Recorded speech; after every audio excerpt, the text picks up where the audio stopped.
స్వామివారికి కైంకర్యం కావించబడిన ప్రసాదాన్ని భక్తులకు పంచుతున్నారు.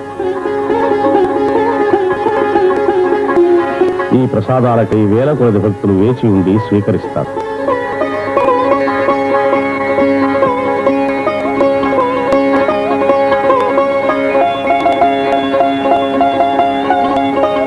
శ్రీ వెంకటేశ్వర స్వామి ప్రసాదం పవిత్రమైంది.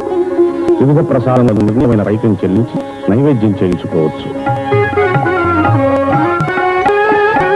అమ్మకానికి సిద్ధంగా ఉన్న లడ్డు ఉడలు, డొలు ప్రదక్షిణం,